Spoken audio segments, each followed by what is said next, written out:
Nuance with Nikki, the nitty gritty, even if it's shitty. And this is going to be shitty for you if you disrespect Black South Africans, my brothers, my sisters, my fathers, my family. This is Black Excellence Tuesdays. I was given homework by one of my followers, which I take very seriously. So please, if you don't hear from me in the coming weeks, it's not that I don't care. It's just that work and school has started, okay? Excuse me. Woo. Okay. Work and school has started, and so things may go a bit slower, but I try to get this out every Tuesday, okay? We have covered so far Hamilton Naki, Tebelo Nyokong, Sol Sitole, amazing Black South African people. I will keep spreading love for Black South Africans for as long as there has been hate. So I want to give you a little bit of insight of what this brings up for me as a South African.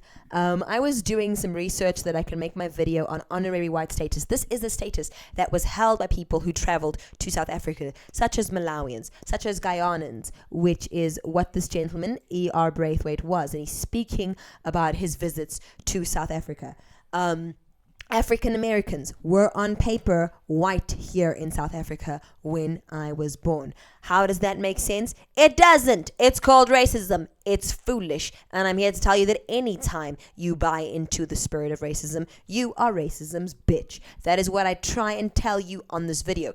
Whether or not you have structural privilege like right now, if you are sucking the dick of racism in any way, you're a fool. I know. Because I was born, not free, but into the world's most perfect system of racism. And you guys are using the resilience, the intelligence, and the wisdom of Black South Africans, which you don't see plainly for what it is, to act like they're the fools. Baby, South Africa's a mirror.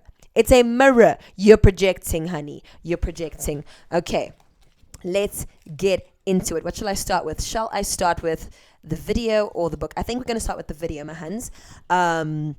Because today's episode is not going to focus on a specific Black South African.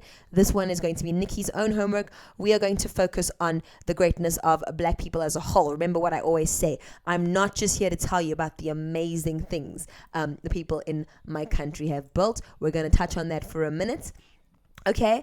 But I'm not here to tell you about that. I'm here to tell you about small, everyday ways in which Black people have raised me and people of all races, because all of us were raised by Black people to some extent in this country. Okay? They have raised the Rainbow Nation against the grain, in spite of everything. Okay, so we're going to talk about the things they have built, but the point of this video is I don't just respect the Black people in this nation for the great things they've done. It's the small things they do every day. Remember, the more you spread hate, the more I'm going to tell you that these people are great. If you don't want me to praise them and want me to focus on other things, stop hating. That's all. Okay. So I've read this comment before on my channel from Patrick Twenyane. Sorry, let me try and say it properly. Shewenyane. It's important to say someone's name properly. It's just that it's in one word, so my eyes get blurred over a bit. Black South Africans, inclusive of coloureds and Indians, built the Gautrain, Shaka Marine, Rosebank, and some parts of Sandton, Waterfall, Joburg Stadium, Moses Mabhida Stadium, Luthuli Airport in Durban, and these are just 2 cities, and there are many more in other cities. There are some projects in the pipeline Black South Africans built in Salt Lake University, and many malls around the country. We are building ports, another 2 airports, one in Cape Town, one in Johannesburg. We tarred all Soweto's roads, many other roads in many townships. We built more suburbs to accommodate the emerging Black middle class, who are, by the way, kicking ass and taking names. We electrified the entire country, including farms and rural areas. The list is long. This was in response to a video I made about some arrogant people who don't come from South Africa, who have this imagination that the only people who built anything happen to be white people. Which is logical. How? How does 10% of people, and we are grateful for what white people build, don't get us wrong, we're not going to shy away from it, okay? But how does 10% of people put the bricks onto everything built? Okay? So if you're new to the conversation, I'm sorry, this is not about hating anybody. This is about building up people's perception of South Africans, because I've realized their stereotypical perceptions of white South Africans, of colored South Africans, or Indian South Africans is contributing to their patronization of the Black man in this country. Okay? And someone there said, let's start with the anthem that some countries adopted even. Yep, a black South African wrote an anthem that multiple countries have chosen to do. Okay? And someone is going on to say, we've built stadiums, airports, etc., but this point is important. Imagine people from countries that achieved freedom 30 years before we even thought we would see freedom are busy competing and criticizing people from a country that is the baby of the continent in liberation terms. Thank you so much, Ntutu. Thank you. Good point. I thought this was new. And then I read something that E.R. Braithwaite wrote in Honorary White Status. I'll get to you for that in a minute. Let me just get your video lined up so that you can see what today's video is about. Ooh, yana my face, my gefreet is in front of the book. I want you to see exactly what is going on here so that you are not confused about what I'm talking about. That's E.R. Braithwaite. He had Honorary White Status in South Africa, which means depending on the decade in which he came here, I would have been black, he would have been white. Later on, depending on the decade, I would have been colored, which fell under the umbrella of black, but there's a very specific, it's not that we're confused, you are just not getting the complexity of apartheid. He would have been able to get onto buses that I couldn't get onto.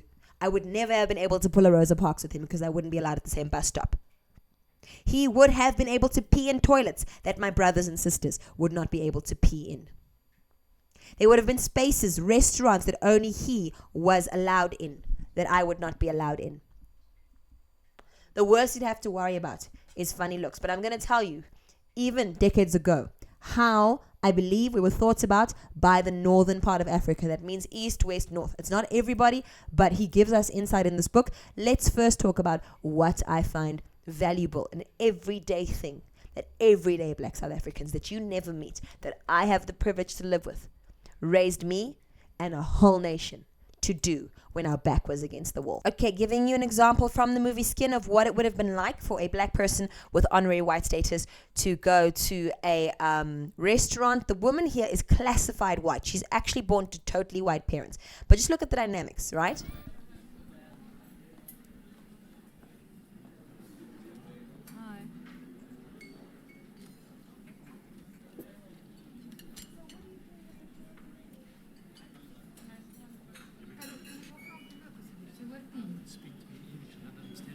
I think someone's complaining about you. Please, let's just go. I promised my dad I'd keep you up until 6 o'clock. It's just another half hour.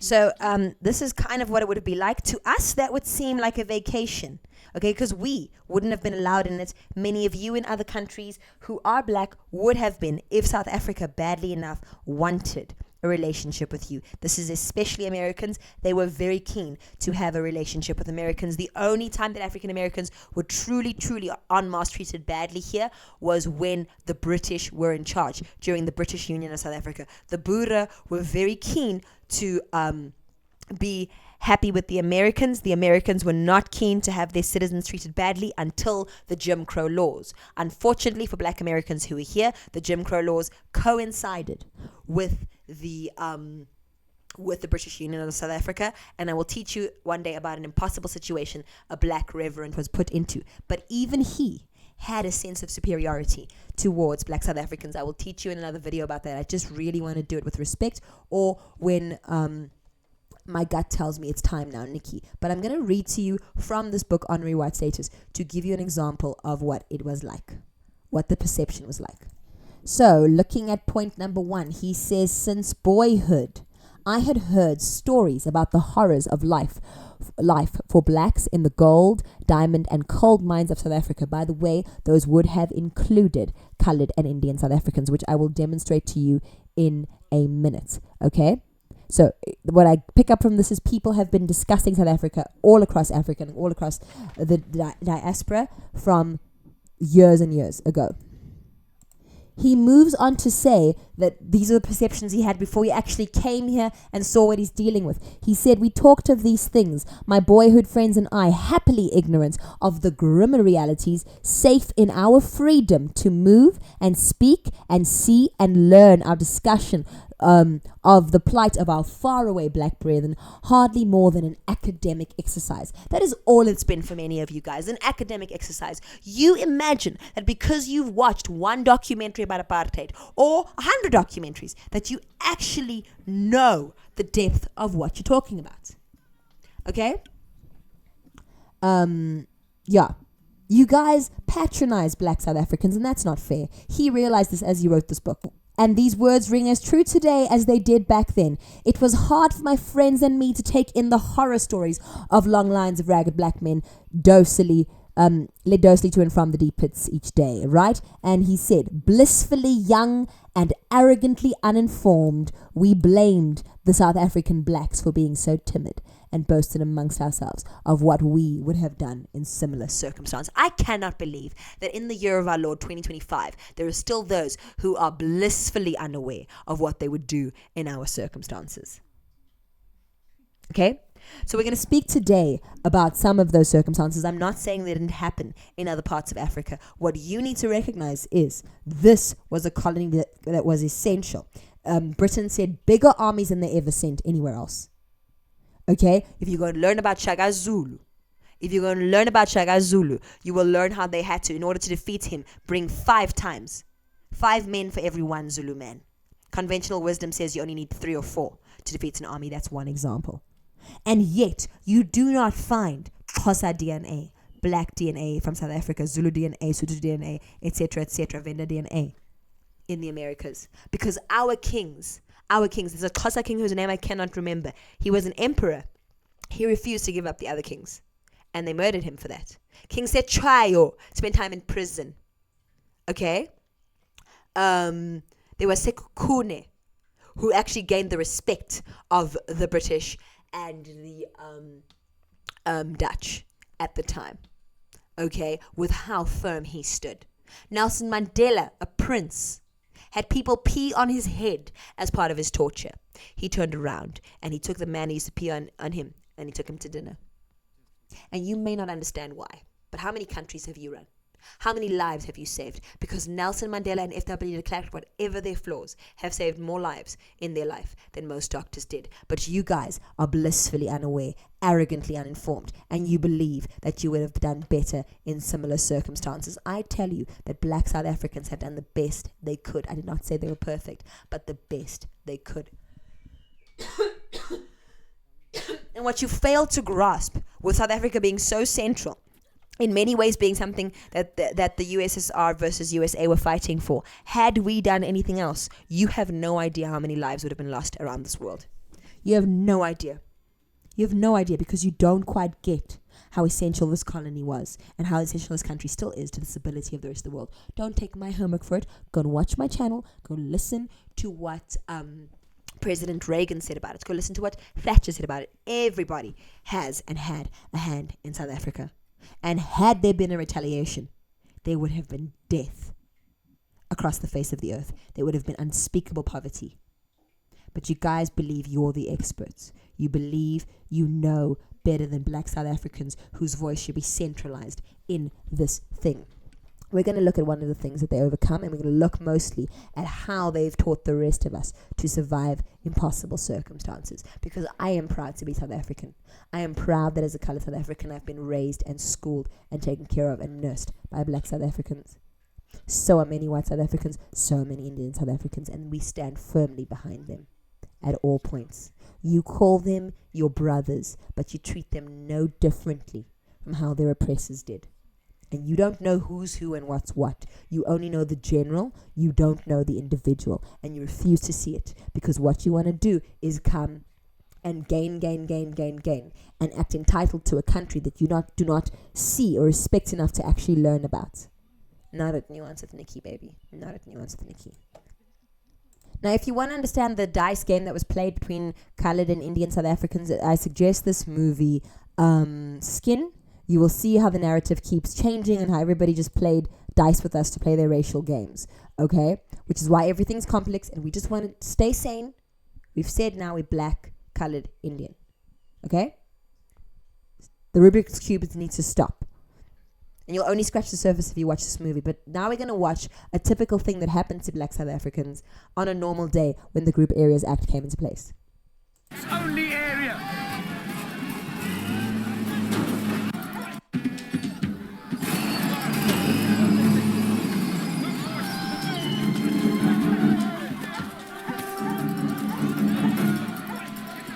You were given more than enough warning. Kromkrans is now a whites-only area. Please proceed in an orderly manner.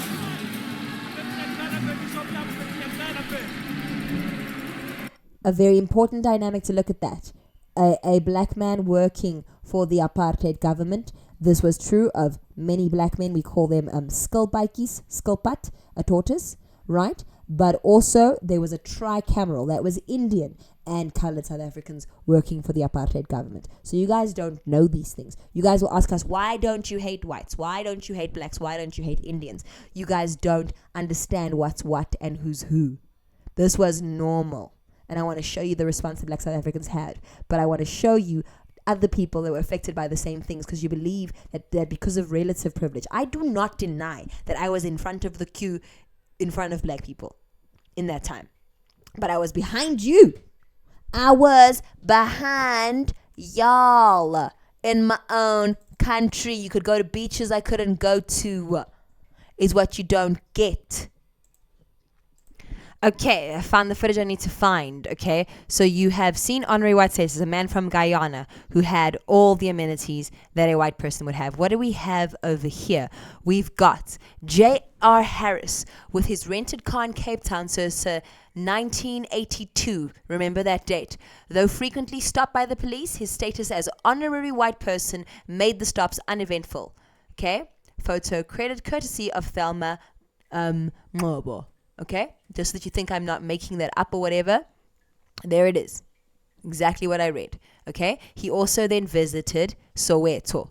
So there he is, living completely in the lap of luxury, and in the background, you've got a beach. Meanwhile, what was the life of an average black South African? This included colored and Indian South Africans. It really did depend. Happened. Remember, we said 1982. Now we're looking at an article from 17 November 1989. Basically 1990. Let's just 1990. Come on. President F.W. de Klerk ordered today that South Africa's beaches be open to all races. He said that other public spaces, including libraries and parks, would be desegregated soon. The time has arrived to repeal this act, Mr. de Klerk said. The government has decided to do this as soon as possible. Mr. de Klerk, speaking in Cape Town, said that the Separate Amenities Act, which permits municipal officials to separate public facilities by race, would be repealed as soon as possible. Yep, you were allowed at beaches, libraries, parks that I, colored, Indian, and black South Africans weren't allowed to go to. Okay? This is the reality. Again, by you, it depends on how the apartheid government saw you. But you had the option of going back home to a country that didn't have those things. If you chose to be here in South Africa, you chose to come to apartheid South Africa. That's the reality. We didn't have such options. We didn't have an easy time getting passports. That kind of thing. 1989. I would just have turned 4 or 3. I was born in 86, so I think I would have turned 3. Okay, the first time I went to a beach, I was 6. So I've shown these signs before. Here is what you are trivializing. We had some toilets for, let's say, white female. We had some toilets for, let's say, colored male. We had what? Colored females. Okay, so you're getting it, right? We had some, there again, we have colored male. I don't know why I put that twice. Okay, there, some spaces would give someone like me maybe privilege over others, right? Blacks, coloreds, and Asians. Right? Okay, so that is not privilege over others. White people wouldn't have seen that space as good enough for them. What is this? European hospital, non-European. Non-European being colored, Indian, black. Okay, what else? Okay, over here. Europeans only to the left. coloreds only to the right, okay, and then no one else. Does that make sense? And then we had statuses within our coloredness and within whatever. This one you've seen. Be caution of natives. Natives was a slur for black people. It's not just a neutral word in South Africa. Okay? Whites only at this bar. Right? Much more complex than you think. Never mind Jim Crow laws.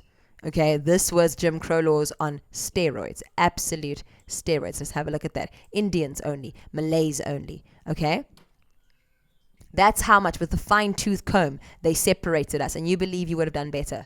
It was refined with a fine-tooth comb. We had codes. White was 0010, Cape Colored 0111, Malay 0212, Griqua 0313, Chinese 0414, Indian 0515, other Asian 0616, other colored 0717. It's in our ID numbers. Some of us to this day. Okay? And then black people had a whole different number. A whole different thing, because they weren't seen as citizens of what we called South Africa proper. They were seen as citizens as something called Bantustans, okay? And it said here, all South Africans had to carry identity books with them, which were checked when you entered a shop, hotel, hospital, bus, etc. If you were Japanese, you were white, but Chinese, you were not. When issuing identity numbers, if someone was unable to determine your race, a pencil test would then be employed. You can see that in the movie Skin. But here, he's white. He just had to show his numbers because he's American. Okay? He's white because he is Ghanaian. All right? This belief that you would have done better. So let's look at black South Africans, the umbrella. Okay? Stuff that they would go through. I'm going to show you in the movie first, and then I'm going to show you how other races. Whoops, I didn't. I had my face over it. So just in case you didn't see what I was talking about. Okay? He's white because he's from Guyana. Right? This chap is white because he's from America. Okay? Right. So I acknowledge privilege I had over black South Africans. Can you acknowledge privilege you had over people like me? Racism is structural. If you were at the top of the structure, you were at the top of the structure. Malawians had that. Okay? Only people to largely protest this was New Zealanders. I'm going to make a video about it. I keep promising. So not remembering if I had spoken about this. Here is a normal day in apartheid South Africa, another neighborhood getting bulldozed. Okay? That woman over there who looks colored, she's actually technically white. You will understand racial complexities more if you actually watch this movie. All right?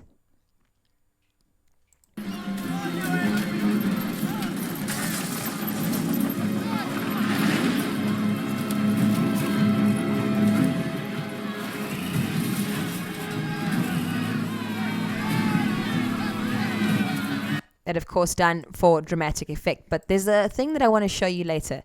The resilience of black people after having to pick up all of their belongings. How do they respond to this? How have they taught all of us who have been through this to respond to this? Let's see who all of us might count as. All of us might count as the people in District 6, Cape Town. Where are they? You want with Nikki, the nitty gritty, if it's... Yeah, it's super shitty, Nikki. District 6 in Cape Town, bulldozed for being a multiracial society, but because it's in Cape Town, it was largely colored. So what happened to those people there?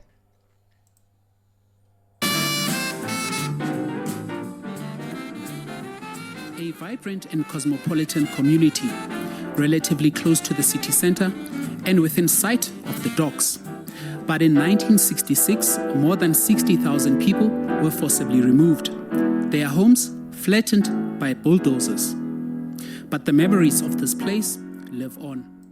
Okay, so that's how it would have affected, for instance, colored people. How might it have affected Indian people?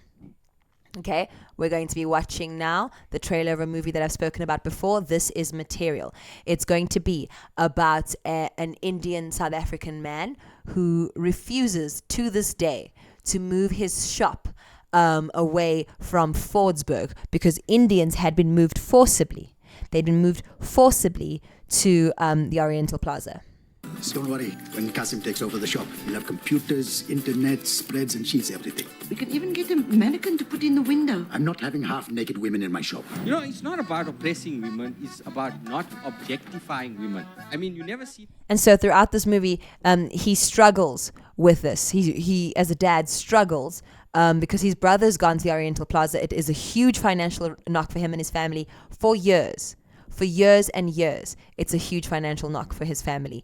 But as a matter of principle, he battles with this and he refuses to go away from the Fordsburg area. He opened a shop there again and he stayed there. So Firetown, a play about the only other place as famous as District 6 of Firetown is here in Johannesburg. It is in that general direction.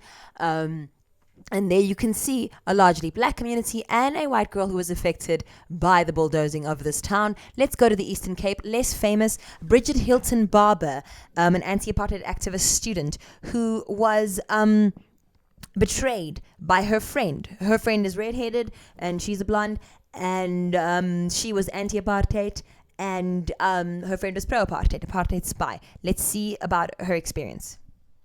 That was something that lives with me till this day.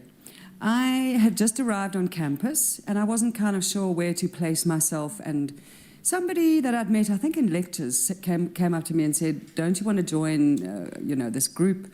And they were working alongside also a liberal, I think they was alongside the Black Sash, but it was the land committee, if I'm not mistaken, something like that. And we went out to witness a forced removal. Not so much witness it, but, the police and the army were moving people, and I think the Black Sash and the Land Committee felt that they needed a presence just to see what was going on.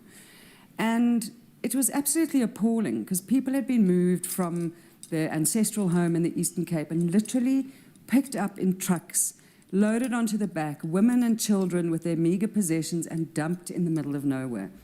And I'll never forget, because it was early winter, and the bewilderment on people's faces when they looked around this barren landscape. There were no toilets, there was no shelter. I think I say in the book they were like ants scurrying on a hot plate. It really was the most devastating thing to see. Of course, I'd heard a little bit about forced removals, but when you actually see that it's people, that haunted me. And you will see how she was arrested later on in this video and how she was put into solitary confinement. She'll talk about that, okay? But you guys want to talk about why don't they hate white South Africans necessarily? Do you know the actual individuals that were involved? Do you know about Steve Biko that was died? He's black, but he died chained on a floor in Pretoria in a police hospital. Could you guys genuinely stand genital mutilation fighting these things? Because white, black, colored, and Indian South Africans had to face that. Could you, man alone, take on a small army of 40 men as one 20-year-old? Because Anton Franch had to do that as a 20-year-old colored boy. Could you? Could you handle being urinated on? Because some people have become our presidents, such as President Nelson Mandela, who's also a royal, not just someone who sends emails saying he's a prince. He's a genuine prince. He was peed on his head. Could you? Could you? Are you that much tougher? Have you been to those prisons? Because I have. I have. Could you see how this rips apart families over here? Do you even know what you're talking about? Here is a white mother. That colored looking girl earlier was her white daughter on paper. Okay? Seeing that her daughter's house, because she chose to live with black people, which is a thing that also happened. It also happened because we are individuals. We're not just people in a textbook. And there the black people are building again. They're building again. Okay? And what are they doing? This is what black people have taught me to do. This.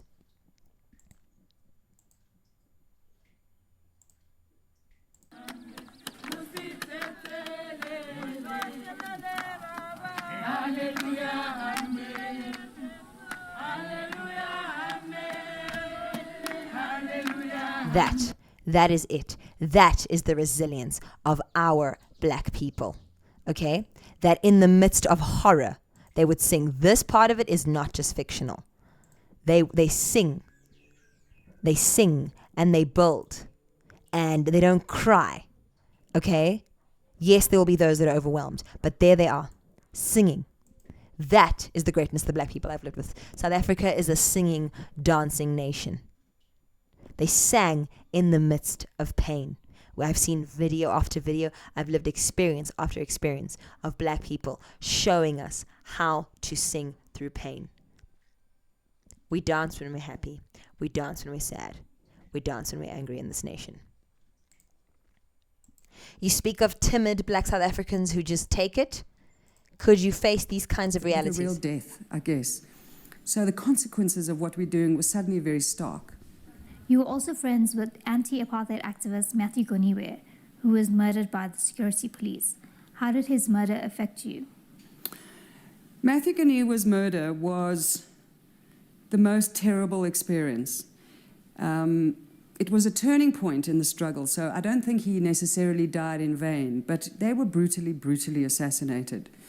Again, like many Eastern Cape community leaders, he was known to be a target of the security police. He'd been detained, he'd been harassed, he'd been tortured, he'd lost his job, his wife had been harassed. And I met him through student politics.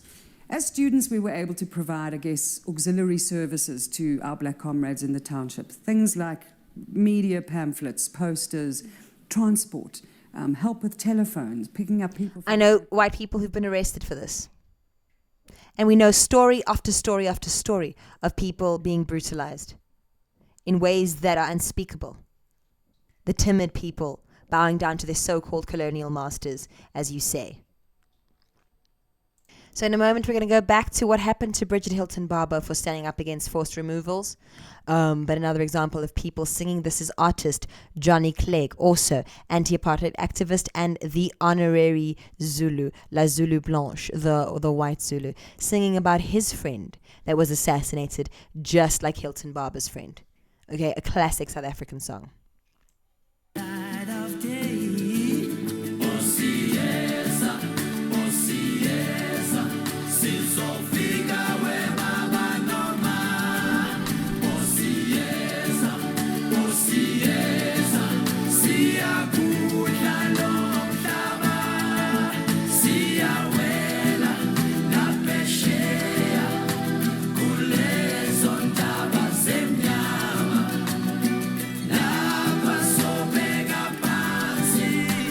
You're listening there to a band that had to perform illegally, like many South African artists, before interracial crowds.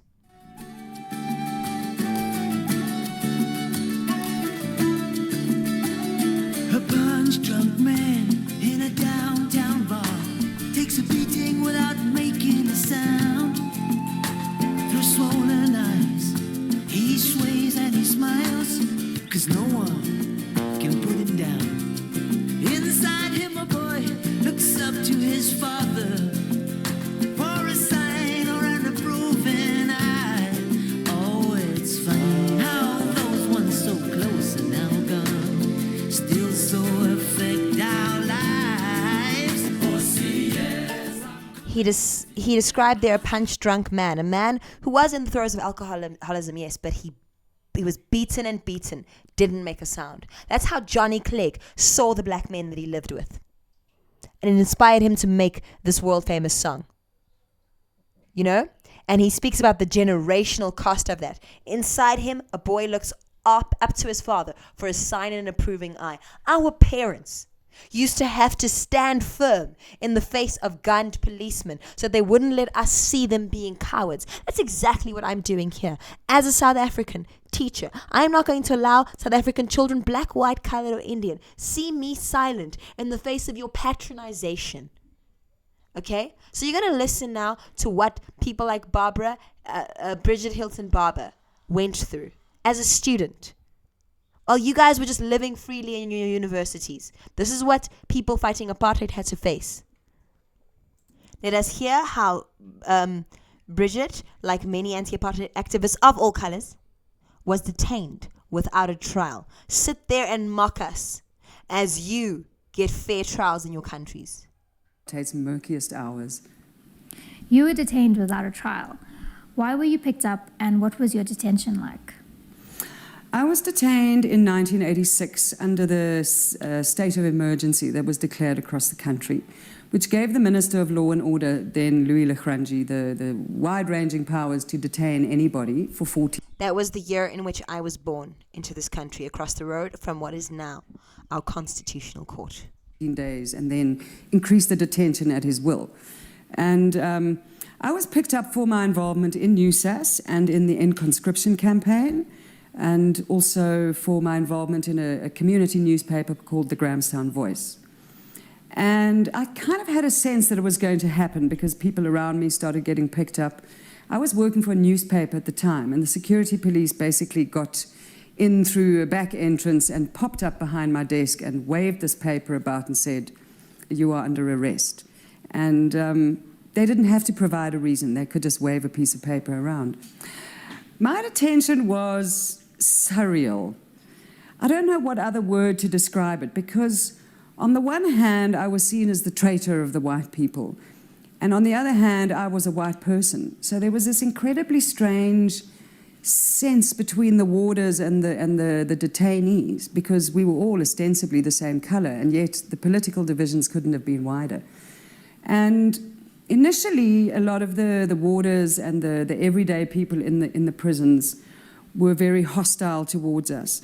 And as the time wore on, I was there for 3 months in total. As time wore on, I could see divisions happening within the prison services, within the staff.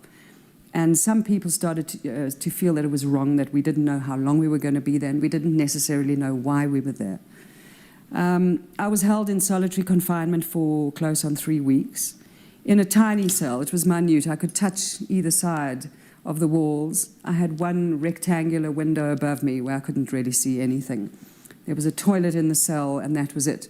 I was let out half an hour in the morning to exercise, which involved running around a face brick yard, and again half an hour in the evenings. That was the toughest part.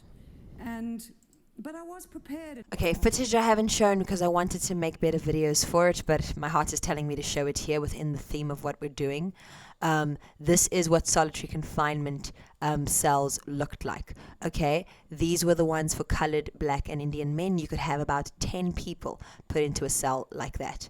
This was at what we now call Constitution Hill, or the Old Fort Prison. Okay, in my country. This is the male prison. These are the solitary confinement prisons that you can physically go to. This is blanket art that they used to have to do. Okay, you could easily have 50 people in there. I'm not sure if my pictures are going to be clear, but you should be able to see. That's the toilets they had to poop in front of everybody. This is the 3 different kinds of meals that Indian, colored, and black could have. These are some of the people that were in the prison. Okay, I haven't planned this, so yeah.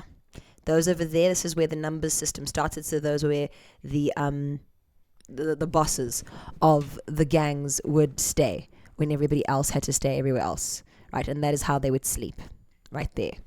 Okay. Prison was closed for overcrowding, and yeah. This on the left there, how much food a black man, I believe, might get, and over there, a colored man. All right, this is the men's prison, as I said. Okay, and I'm sorry for the blurry pictures. It was Heritage Day, so you just see some beautiful girls there on Heritage Day. And my husband is reading over here some of the stuff that happened in the female prisons. I asked him to read it for me because you cannot capture it on camera. I do not know if it's going to actually show. I think, no, it's a dance the prisoners had to do. Babels, please, can you read for us what it says here, because it won't come up on camera? We're at the women's prison at Constitution Hill. You want me to read the whole thing or just this? Go for whatever your gut says. Okay. I'll just start with from the beginning. Yes, please. Large groups of prisoners were herded into the courtyard on the right and forced to strip after they had been admitted or on their return from a court hearing. They were subjected to... So, when they would arrive in large groups, they would be stripped. Vaginal searches for... Yep, if you're a woman, you were subjected to vaginal searches. They would search you in your cookie. For any forbidden articles like money, weapons, and food. This was done through the notorious Taza, which was also called Pheasantering or probing. Pheasantering or probing. This involved several different methods. The Talsa dance was very disgusting. One had to strip naked and put one's hands on the floor and jump with one's legs open in order to expose one's private. So, the women would have to dance when they went to prison. They would have to dance like a frog, stripped naked. Parts. This was all done in public and was the worst humiliation I had ever experienced. All done in public. Okay? That's the kind of thing people would face at the women's prison. Okay? I don't know if you can see that thing over there on the left. It wasn't painted like this before, so that's what it looks like today. Okay, this is across the road from where I'm born. That is the shower. They would get to shower, once a month. And at the back there, you're seeing offices they could just look into. Okay, this is Mama Palesa. I met her there. She was imprisoned literally for being black at the wrong place at the wrong time. She was a friend or niece kind of thing of Mama Winnie Mandela, and she was 12 years old. She just happened to be at Winnie Mandela's house, and she was detained. I met her last year, Heritage Day, 24th of September 2024. Okay? She spent the ages 12, 13, 14, 15, 16, 17, 18, 19 at the prison. Her whole teenhood. Now, I tried to interview her, but I'm not an interviewer or a journalist, so I supremely fucked it up. And that's why I haven't shown this footage before, because I believe Mama Palesa deserves better, but I'm going to do the best I can here. Okay, so that's us meeting. Mama Palesa, I've been dying to tell your story. People who think they're so much better than you, Mama, and they speak about your timidity. How many of them spend time in prison? You had a bath once a month, Mama. Yeah, here is the shower there. Hi, well, let's go see Mama. You had a bath once a month, Mama. Yeah. Ha. Here it was 600 inmates and the other side. Is this a cell with 600 inmates? Yeah. Hi, well, Mama. And then show us your bath. And show us everything. So we come from the cell, jumping like frogs. You have to jump like a frog, Mama. Yeah. That is the shower. Where, Mama? Outside.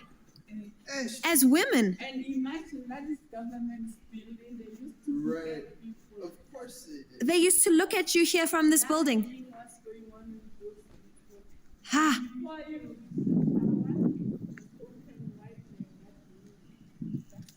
Before you reach the shower, they said you must open wide, Mama. See that women making like this. You must open wide. They are shaking some man in your vagina. Even when you were 12, Mama? Yeah.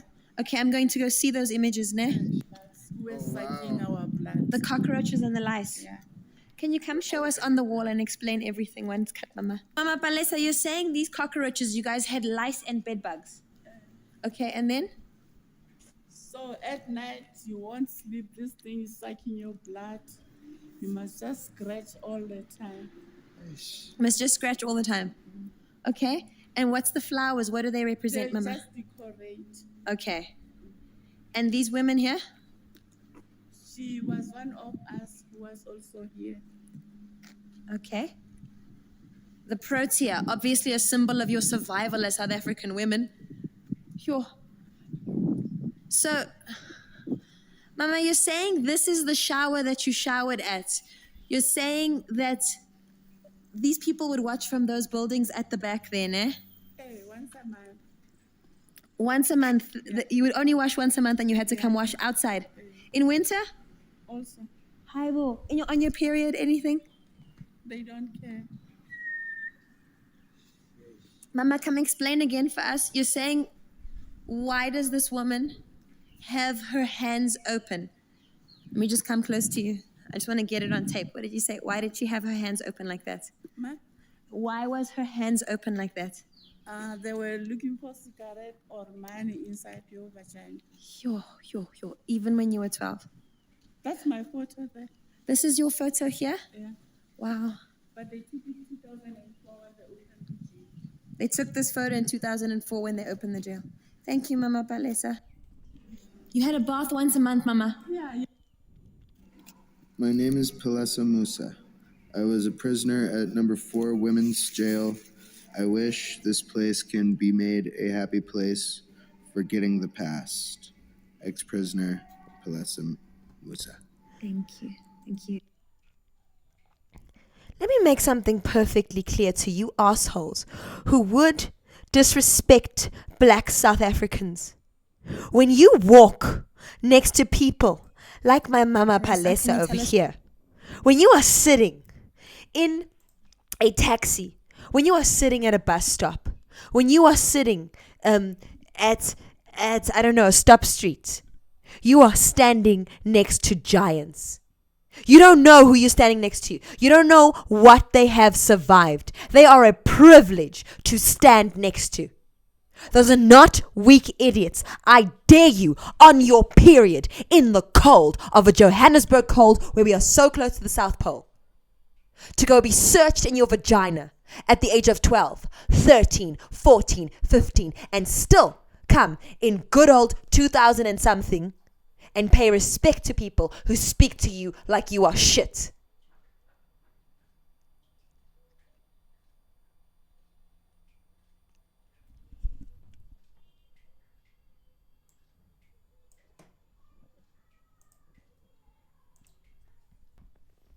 What's your story, please? Okay. I was incarcerated here at the age of 12, 1976 till 80, until 83 when they closed down the jail. So I grew up here. You grew up in this prison, Yeah. here at Constitution Hill. Yeah. What else can you tell us about your story? Why did they The incarcerate you food so? was very bad because it was pig's head, boiled ones with hair on it. And the shoes were not allowed, underwear was not allowed. Until Mamu Winnie talked too much that they must buy panties, then they buy that panties. So Mum Winnie made sure that you got panties. Mamu Winnie was here. I grew up. Winnie Mandela had to fight for the women just to have panties that you took for granted while we were living in apartheid, while my mama Palesa over there was living apartheid. Winnie Mandela's house. Right, okay. Okay, we went there a few weeks ago. All right. And so you were here even before you became a woman? You were here before you became a woman? Yeah. Sure. Why did they arrest you, Mama? Because they found me in Winnie Mandela's house, and Mamu Winnie was the most hated person. Sure. And how did they treat her here? How did they treat Mum Winnie here? Bad, but she used to walk around here. Here we are not allowed to walk. We can't go through here. They buried somebody with Lucia Story jail. We used to walk around here walking like this. Okay. Okay. For respect of this woman is here. So as a 12-year-old, you were arrested just for being in Mum Winnie's house? Sure. Hibo, that's Nuna's age, babe. Yeah. And then you had to stay here until 83. Yeah. When the jail was closing down to Sunset. Tell me about your cell. What was it like in your cell, Mama? In your cell? My cell was number 5 there, where we were 8 inside. 8 in number 5. Wow, Mama Palesa. Sure, Palesa Musa, am I right? Yeah. Wow, it's been such an honor meeting you. Thank you so much. Thank you. Wow, okay, this is me in another place. Because I have privileges Mama Palesa didn't have. Yarr. I showed you the women's prison. I showed you the black men's prison, as in black, colored, and Indian. This is white men's prison. They can't take it because you can't breathe. Remember, some of them are smoking, and the cell is just like a corridor. It's not a wide open thing. It's like It's white men's solitary confinement prison. with beds. The moving space. You can't breathe when you go there. You absolutely cannot breathe in that space. And so when we went there, we were more interested in the markings and just like the hopes of the people. So I took a lot of the pictures of what people had scratched into the wall. I don't know why I was interested in this at all. You know, Fass was here, you know, just drawing himself as a free bird. Okay, I see what I'm looking at here. Just a building, you know, just somebody drawing themselves fishing. I just found them fascinating. And love. This must have been someone who was either gay or in an interracial relationship, arrested for loving someone.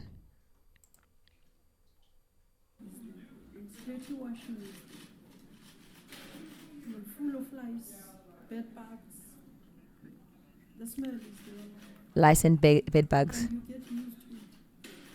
You don't raise your nose anymore because it's a prison cell. In this specific solitary confinement cell, they would take your head, put it against the wall, and bash it into your head. No one really knows a nation until one has been inside its jails. That's true. That's true. You saw me putting up that picture earlier. It was just in South Africa, treats in prison South African citizens like animals. Many of the prisons, this video says, are in the same or worse conditions compared to apartheid. We were the warders who came from Tanin. When we got to number 4, it was as if we were prisoners ourselves. We were in a communal rooms with no privacy, even for going to the toilet. The white warders had much better accommodation. We did not have a good relationship with them. The pay of warders was very low. Some warders started behaving like criminals, stealing from prisoners and taking bribes from them. They would also sell new arrivals to the gang bosses for sex. Normal prison life, right? But this was a tactic of the apartheid government. They would do it with black elite as well, where they would separate them from the other black folk. You know, so even if you're a white anti-apartheid prisoner, you'd be given the sense that you're being given better. This is the cell that I spoke about, where they bash people's heads in.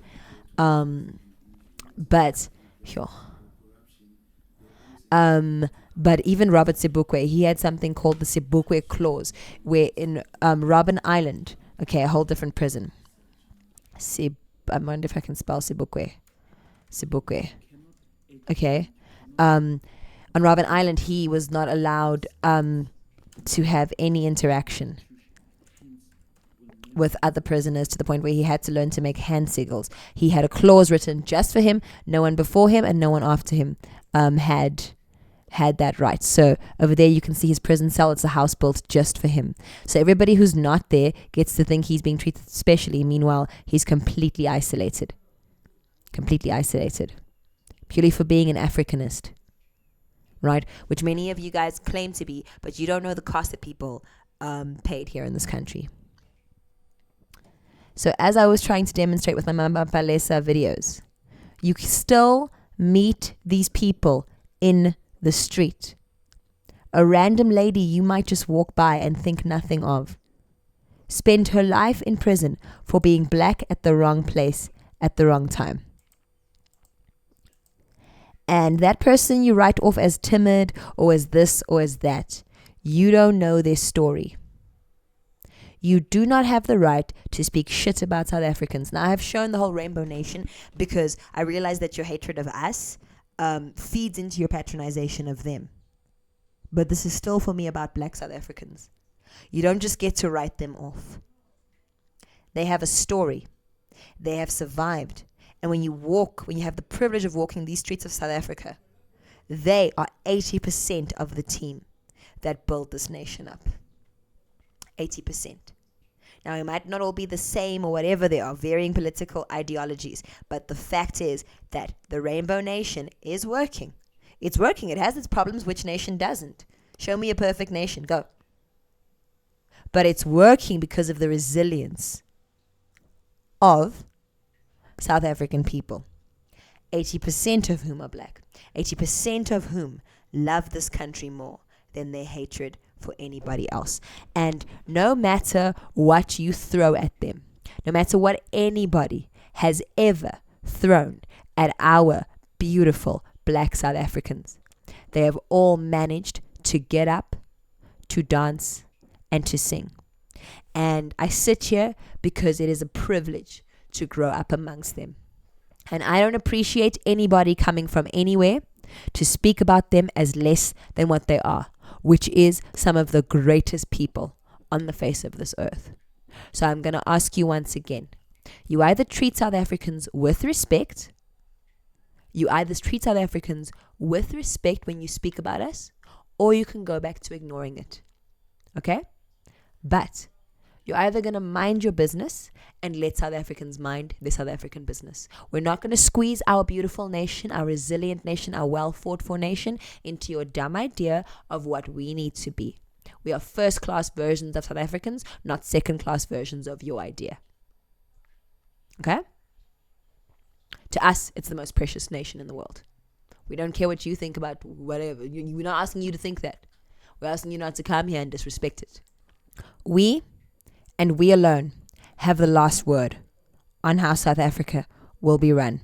And we're not taking any questions.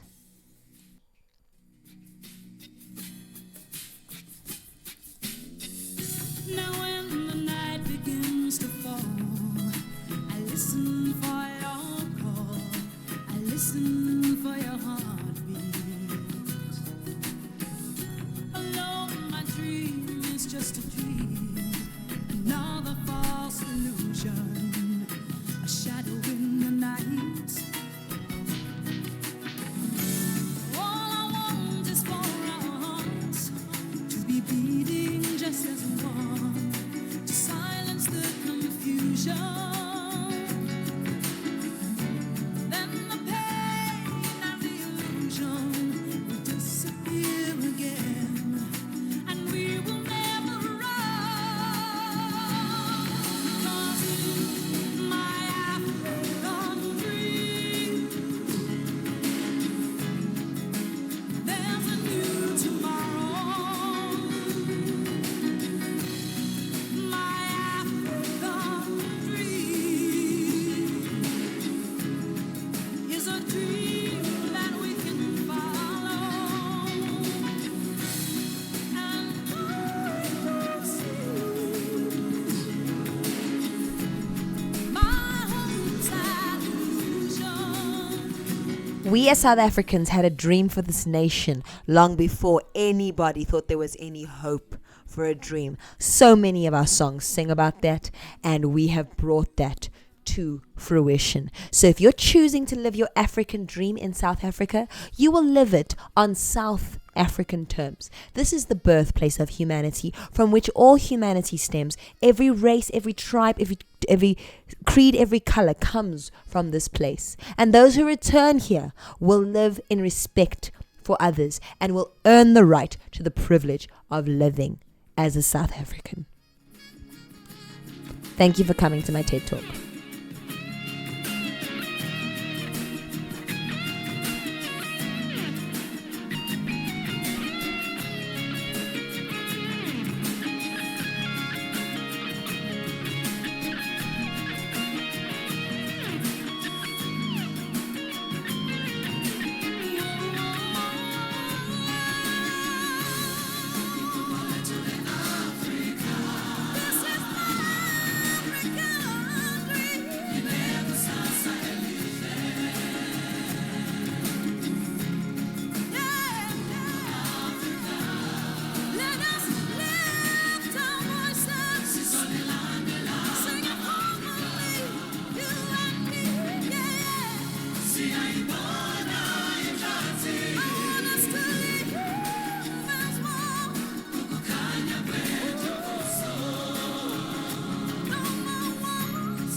We know our history. We don't need you guys to come and teach us. We know we've hurt each other. But you know what? The whole world has freed us. The whole world. But only one country wants to rub that in our face. You know who you are. You know who you are. This is our land. You're going to live here on our terms.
Black South Africans know what they're doing. They've been knowing what they're doing, and they know what they're gonna do.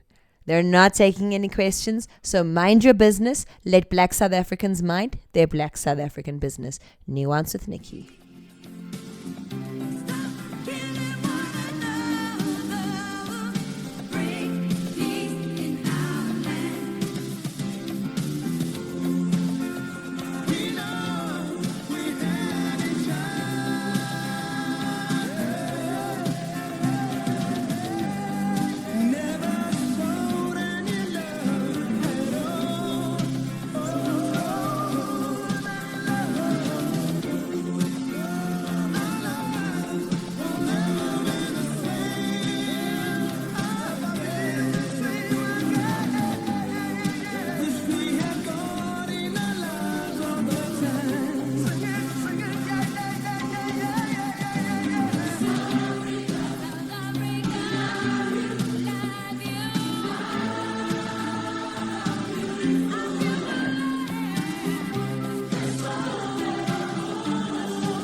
Unity, show us the way, Father, to bridge the gap of hate.